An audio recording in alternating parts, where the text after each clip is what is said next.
Hi viewers, welcome to Notes Hunting. In this video, I am going to explain the topic called Notion of an Algorithm from the subject Design and Analysis of Algorithms for Computer Science and Engineering students. We will start learning from the definition of algorithm. Algorithm is a collection of instructions which must be unambiguous in the sense it must be clear and understandable.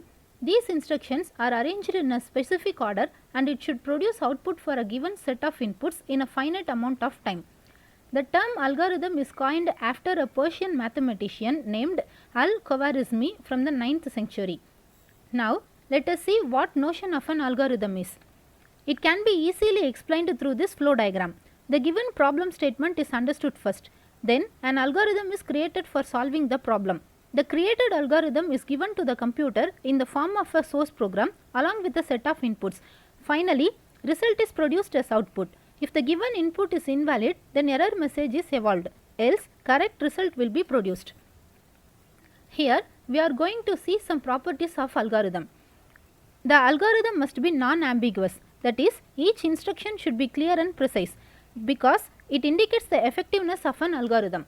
Next comes the range of input. Range should be specified, otherwise the algorithm can go in an infinite state. The most important property of an algorithm is its multiplicity. Same algorithm can be written in different ways, such as in simple English or in pseudocode. Same problem can be solved by different algorithms. For example, searching algorithm can be written either in sequential or in binary search. Next is the speed of an algorithm. Algorithm should be efficient and should produce output with fast speed. Finally, finiteness of an algorithm. After performing required operations, the algorithm should terminate. An algorithm must possess the above properties to be a good one. Next, while writing the algorithm, some rules must be followed. They are: heading must contain algorithm as keyword along with its name and parameter list. The syntax is given here. Algorithm is the keyword, name denotes the algorithm name, P1, P2 up to Pn denotes the parameter list. Problem description, input and output are specified in the heading section as comments. The body of algorithm contains the conditional and control statements. Compound statements must be enclosed within braces. Single line comments are written using double slash in the beginning. Identifier should start with a letter. It may be a combination of alphanumeric string. It need not be declared previously. Instead of using equal to symbol, left arrow is used as assignment operator. Square brackets are used to store array indices. Read is the keyword used for input and write is the keyword used for output commands. Conditional statements are same as in other languages, whereas the keyword then and else are used in if else and do is used in while statements. In for loop statement, condition is replaced by from value and to value. Repeat until is same as do while statements. Keyword break is used to exit the control from the inner loop. Keyword return is used to return a control from one point to another. We have already seen that multiplicity is the important property of an algorithm. Here, I have taken the problem of determining greatest common divisor as an example to explain the properties of algorithm. It is denoted as GCD of A, B, where A and B are two integers. GCD is the number which divides both two numbers evenly with the remainder 0. There are three methods to find GCD of two numbers. They are Euclid's algorithm, consecutive integer checking algorithm and middle school procedure. This implies that the same problem can be solved by different algorithms and with different ideas. Let me explain them one by one. Euclid's algorithm is proposed by Euclid of Alexandria in 3rd century. Here, modulo operation is used to find the GCD repeatedly. Here, algorithm is the keyword, GCD underscore Euclid is the name of the algorithm and A and B are the parameters passed. Problem description, input and output are given as commands. The operation starts as follows. If any one of the values A and B is 0, then we can't find GCD. So, it must be checked first. If both the integers are non-zero, then value of A is divided by value of B and the remainder is stored in C. Then the value of B is assigned to A and the value of C is assigned to B. The above process is repeated until B reaches 0.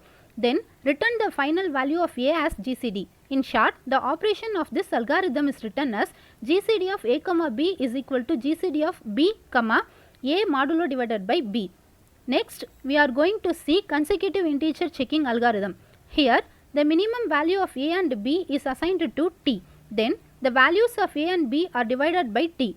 If both the reminders are 0, then return t value as GCD. Else, decrement the value of t by 1 and repeat the above process. Let me explain this with an example. Take a as 8 and b as 5. The minimum of a and b is 5, which is assigned to t. Now, divide the values of a and b by t, that is, divide 8 and 5 by 5. The remainder is 3 and 0. They both are not 0. Hence, decrement t by 1 and repeat the process.